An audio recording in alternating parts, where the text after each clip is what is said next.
Mente Aberta no ar, e eu quero desde já agradecer a sua participação pelo Facebook, pelo e-mail do nosso programa. O meu Facebook é o pessoal, é o Charles Campos, você interage comigo.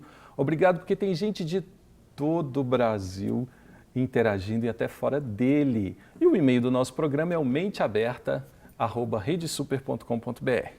Gente, hoje eu tenho o prazer e o privilégio de conversar com a Claudiana Cabral, e eu sei que será uma conversa muito edificante. Ela vai falar sobre educação, mas também vai estimular você e inspirar você a uma vida saudável. É algo que tem acontecido na vida dela. Então eu sei que dá tempo de você convidar alguém para assistir esse programa, enviar o link para alguém, porque eu sei que vai ser muito bom e edificante e abrir a sua cabeça para muitos assuntos.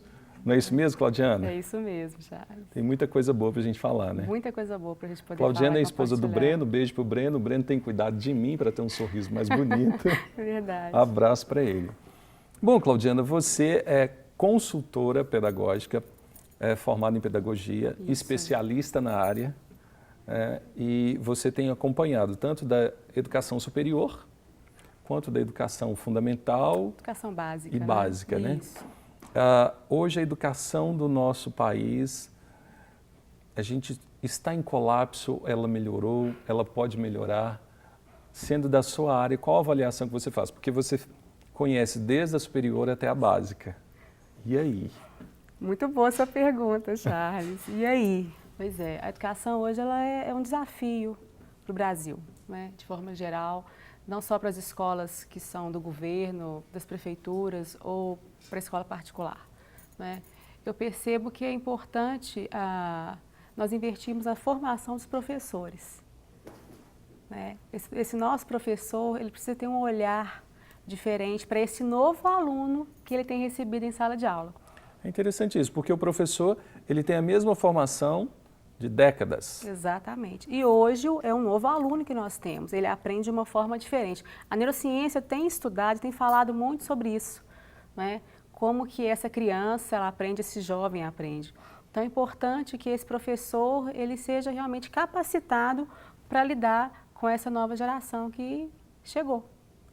O aluno hoje, ele é diferente em muitos aspectos. A gente vê pelos filhos em casa. Certeza. O aluno antigamente, há 40 anos atrás, ele poderia ser até corrigido com régua, com a palmatória, alguma coisa assim. E aluno era, não é que ele era subserviente, mas ele era aquela pessoa, o ser que estava dentro de uma sala e via o professor dominava, como quase uma entidade platônica, né? O professor Sim. chega em sala, você fica de pé, bate continência, reverência e tal. A gente bate muito que a sociedade perdeu os valores, perdeu isso, perdeu muitas coisas. Agora, por outro lado positivo, a gente tem um estímulo de muita criatividade nas crianças hoje. Existe muita criatividade, ou seja, as crianças hoje têm acesso a muita informação. Sim. E isso é bom. Isso é por um ótimo. lado. Agora, por outro lado, o professor, ele ainda tem aquele estereótipo dele chegar em casa, os alunos levantarem e falar bom dia, querido professor, e sentarem, ficarem todos quietinhos. E aí ele se frustra. Como é que é isso? Pois é, o professor, ele se frustra por vários motivos, né? Talvez um dele por não conseguir a atenção que ele gostaria de ter do aluno. Isso é uma das coisas. Uma outra questão que ele se frustra também é a remuneração que ele tem, o retorno que ele tem financeiro, porque a gente sabe que o nosso país não é um país que investe em educação. Não é? Agora, no que concerne a sua pergunta, eu percebo que talvez alguns professores sim, outros não. Outros já perceberam que isso não existe mais, até porque são novos professores também. Talvez aquele professor que já seja um professor já de final de carreira, já tem um tempo, aí ele já talvez sinta essa necessidade desse aluno, mas eu acredito que a maioria hoje já percebe essa necessidade de interagir com os alunos, né, de entender o que está acontecendo com ele, de poder perceber as necessidades do aluno, não só necessidades acadêmicas ou pedagógicas, mas sim a necessidade do aluno enquanto, né, indivíduo, porque o aluno não chega na escola dicotomizado em partes. Tudo que acontece em casa, as emoções, ele leva para a sala de aula. Então é importante que esse professor tenha esse olhar personalizado, para esse aluno. E por isso que eu volto a falar da formação, do professor. Quando eu fiz pedagogia, no banco da universidade, a gente não aprendeu isso. né, de ter esse olhar para o aluno. Na verdade, a gente tem que aprende a aplicar as teorias da educação. Né? A parte relacional não existe, né? A preparação para lidar com as dificuldades, com os desafios. Isso você aprende no dia a dia na escola. Então não tem escola que vai ensinar isso, porque cada ambiente é particular, cada região do país é particular. Eu sei que você tem viajado muito pelo Brasil. Isso. Prestado consultorias. Isso.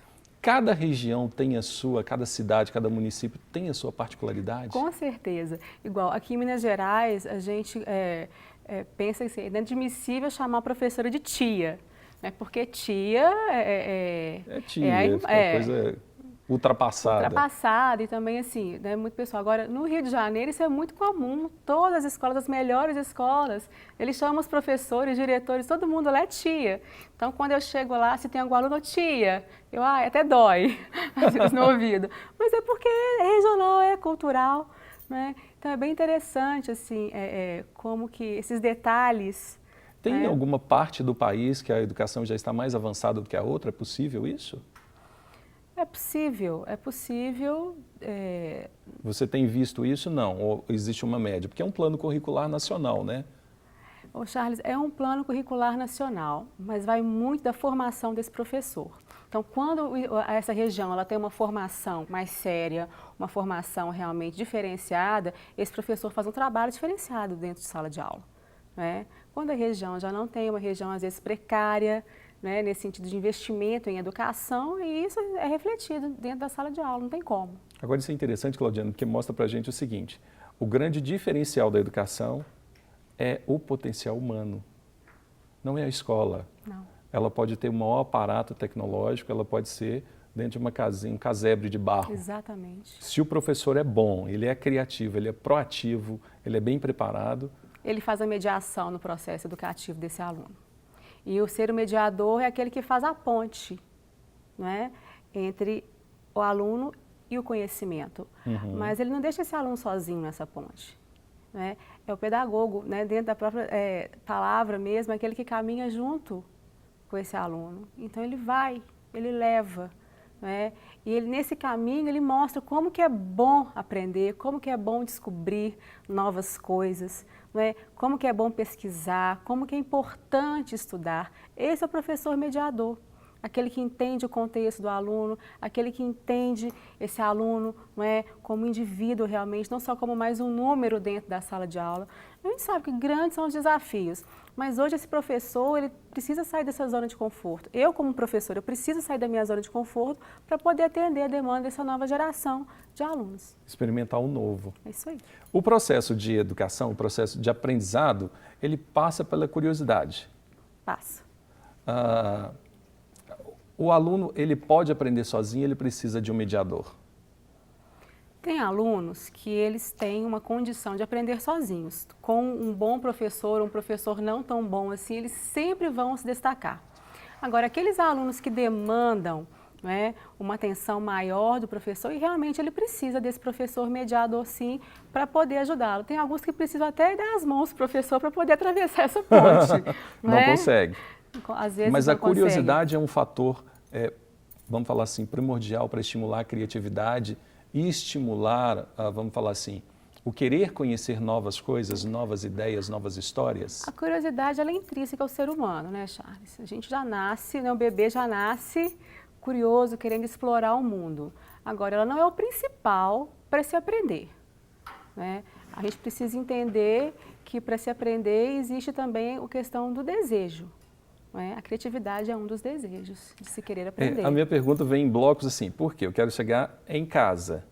Em casa, os pais podem bloquear a curiosidade, o estímulo, o desejo de aprendizado do seu filho e isso ser uma consequência na escola? É excelente você falar nisso. Os pais podem sim.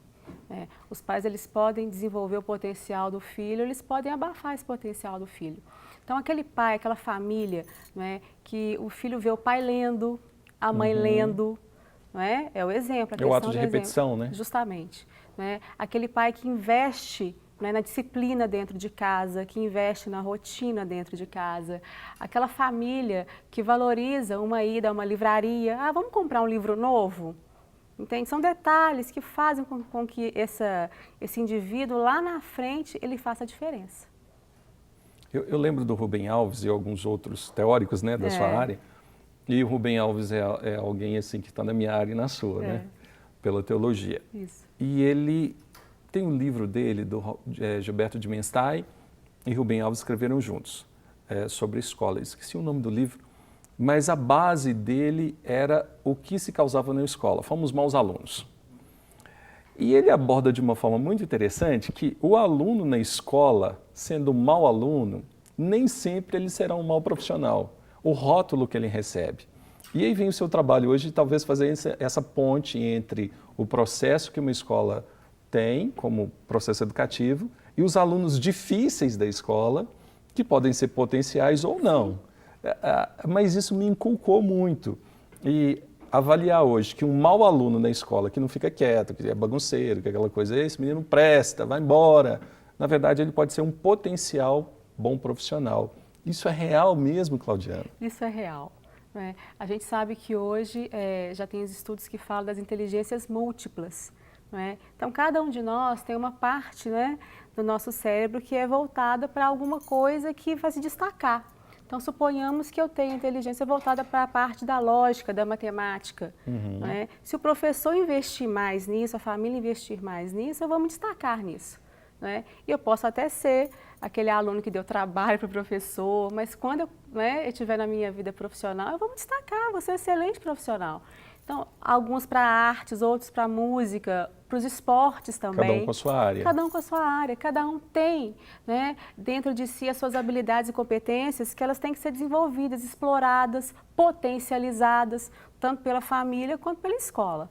Né? E por isso que é importante ter essa parceria entre família e escola. Entre família e escola, eu ouvi uma vez Valdez Ludwig, um consultor, e ele disse algo muito interessante, é um conselho para quem está em casa assistindo, que é pai, mãe, avó, tia, né, para cuidar das crianças. Isso aí. Ele diz assim, se você tem um filho que é excelente em matemática e mais ou menos em português, que ele arrasta para atingir os 60 ou 70, como algumas escolas, contrata um professor particular de matemática para ele. E eu falei, mas será que ele falou errado, né? Ele diz assim, não deixe ele passar em português, faz o básico com ele, mas coloca o menino um crânio em matemática. É isso aí. É por aí. É investir nessa habilidade e competência que essa pessoa tem. Porque às vezes os pais querem que seja 100 em tudo. Quem faz tudo de bom, às vezes, teve uma pessoa que falou assim, ó, quem faz de tudo, às vezes não faz nada, né? Justamente. E esse eu percebo que é um erro de algumas escolas hoje, né, de querer padronizar o ensino. Né? Todos aqui são muito bons. E aí arrasam no Enem, não é?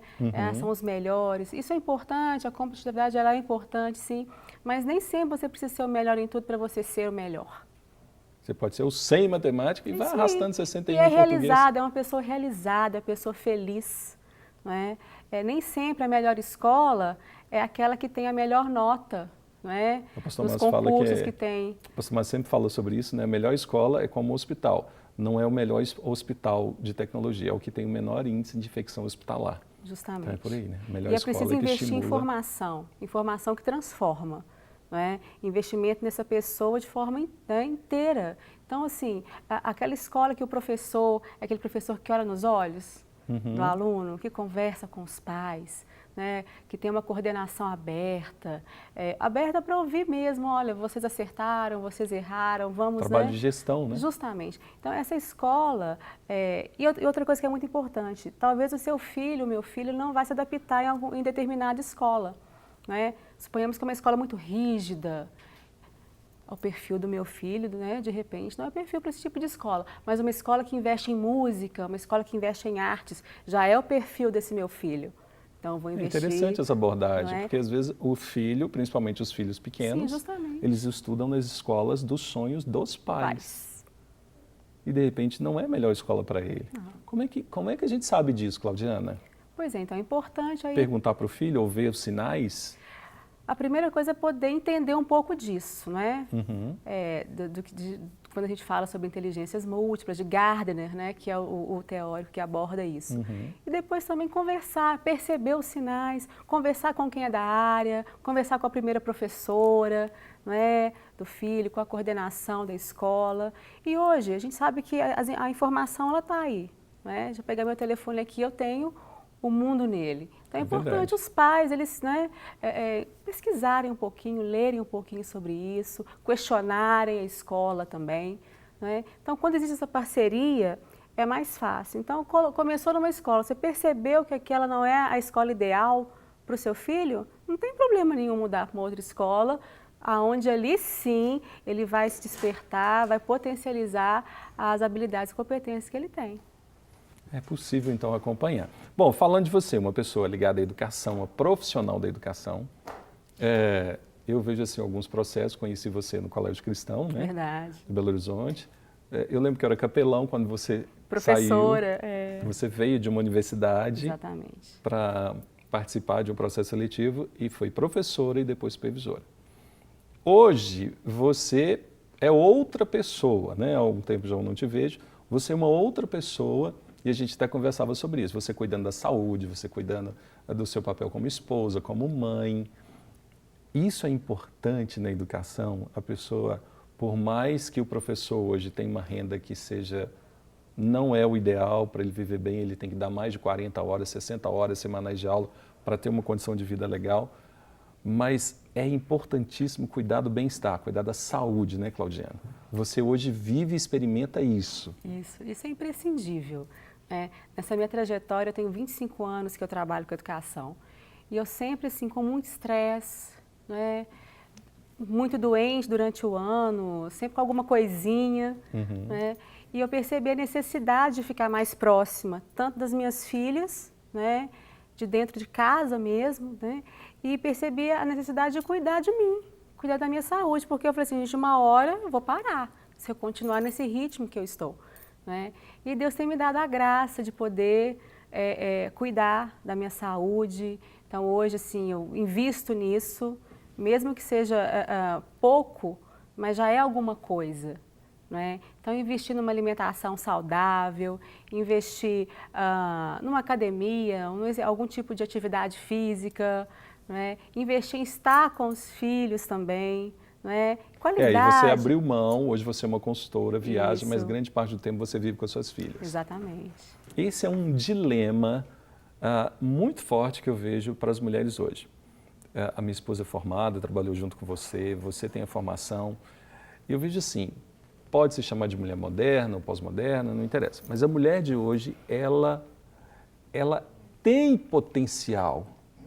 Ela tem muito dentro dela que ela precisa, vamos falar assim, ela precisa ensinar, ela precisa liberar, ela precisa fazer alguma coisa.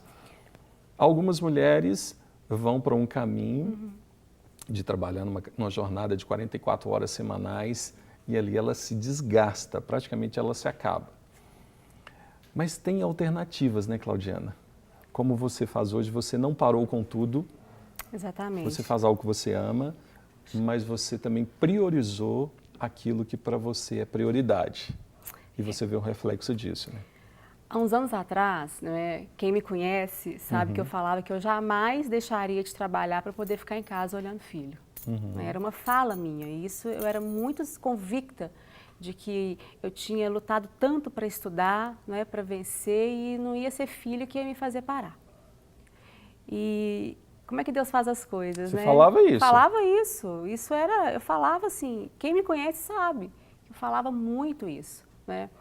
Só que quando os filhos chegaram, né? Quando se tem um filho, você ainda consegue administrar. Agora já chegou o segundo filho, as coisas já começam a ficar mais complicadas.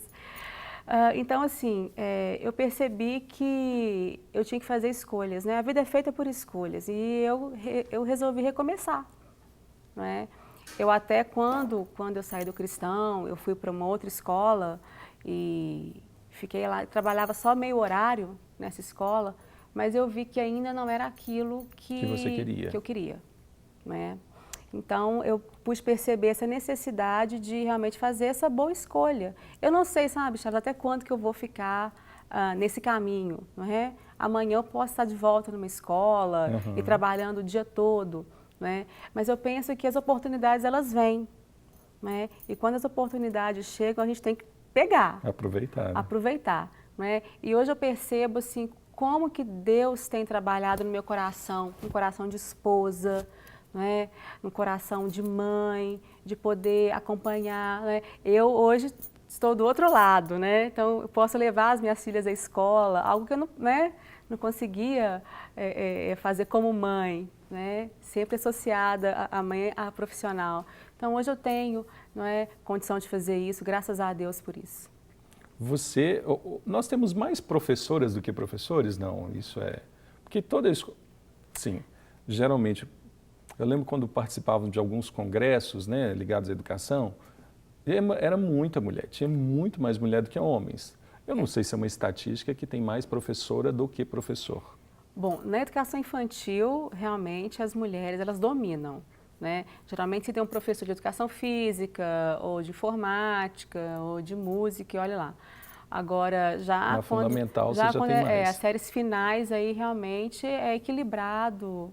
Então, quando se junta Eu estou te fazendo essa tudo... pergunta o seguinte, pelo momento que você vive hoje, por toda a experiência que você passou, porque certamente tem professoras te assistindo agora e falando, nossa, eu queria ter a vida que a Claudiana tem. Agora... Nem toda mulher pode parar, não é? Mas geralmente professoras do ensino básico, é básico agora? Básico. Antes era primeira quarta, primeira ou quinta, fundamental. Ela trabalha meio horário, ela tem uma turma. Eu sei que tem pilhas e pilhas de para-casa, de cadernos, tem que colorir, aquela coisa toda. Corrigir, né? Corrigir. Mas ela pode adaptar o tempo para viver uma vida diferenciada. É uma questão... Aí você agora é uma consultora de professoras também na vida pessoal. Qual resposta que essa professora pode receber de uma consultora claudiana? Porque aí você também tem valores cristãos, de estar com o marido, de estar com os filhos, mas não negligenciar você. Porque eu vejo muito professor se anulando por um projeto para cuidar das crianças, mas ela cuida também da casa, dos filhos, mas ela se anula, ela não cuida dela. Como fazer isso, Claudiana? Justamente, isso é uma realidade que eu vivi muitos anos, né? Tanto comigo quanto com os colegas de trabalho, né? Isso era muito nítido. Charles, é importante que a pessoa pare para refletir a vida, né? A palavra de Deus nos ensina que há tempo para todas as coisas, né? Então tem que ter o tempo de cuidar de você, sim, né? Vai exigir uma disciplina, vou ter que levantar mais cedo, não sei como que eu vou fazer da minha logística de vida, mas eu preciso... É preciso tomar uma decisão. Eu preciso entender, não é, que esse corpo que Deus me deu, eu preciso cuidar bem da minha casa, né? Então, é uma questão realmente de escolha. Eu acredito, sinceramente, que a maioria dos profissionais até sabem disso. Falta decisão, Falta decisão, disciplina. Disciplina é algo que realmente a gente tem que lutar para conseguir, né, ter realmente, conseguir fazer acontecer. Então, realmente é uma questão aí de você decidir dar o primeiro passo. E aí, quando você dá o primeiro passo, você vê um resultado. Você vê o resultado, uau, mais para mulher, né? Perdi uns quilinhos, né? Atividade física gera você fica mais um bem-estar, você fica mais bem humorado. Então, assim, tudo fica melhor, o mundo fica mais colorido. Né? O passarinho, o som dele tem um outro, o canto dele tem outro som. Então, assim, você começa a perceber e fala assim, puxa vida, como é que eu não fiz isso antes? Né? Tempo que eu perdi, né? Tempo que eu perdi.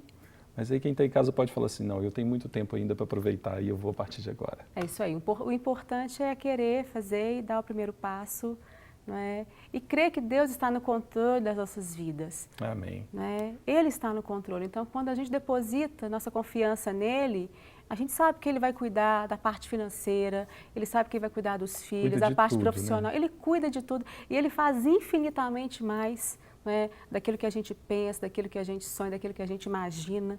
Né? Eu creio que quando a gente também faz uma boa semeadura, a gente faz uma boa... Né? Claudiana, muito obrigado pela sua presença, né, por dividir tudo isso que tem acontecido e inspirar outras pessoas. Eu queria agora que você deixasse assim, uma reflexão, usando mesmo que a gente tem a televisão, para despertar, mandar um recado, que seja para o governo, para quem cuida da educação.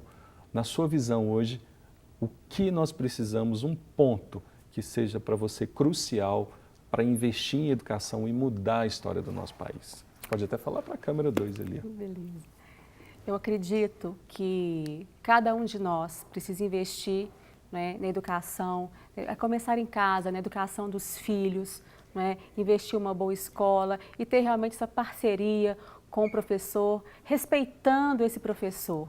Né? Hoje em dia o professor ele não tem mais, né, o mesmo lugar que ele tinha há um tempo atrás. Esse professor ele merece honra, ele é autoridade dentro de sala de aula e a gente sabe que o professor hoje ele precisa realmente ter um outro olhar, tanto do governo, das escolas, principalmente também das famílias. As famílias precisam abraçar, né, os professores, então que você que está em casa, você possa parar e ao invés de ficar reclamando do professor do seu filho, você possa orar por ele, você possa abençoá-la, abençoá-lo e que Deus te abençoe.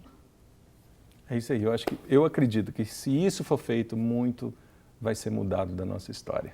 Amém. Deus te abençoe, obrigado pela sua Amém, presença, obrigada beijo a para o você. Breno, beijo para as meninas. Até 2.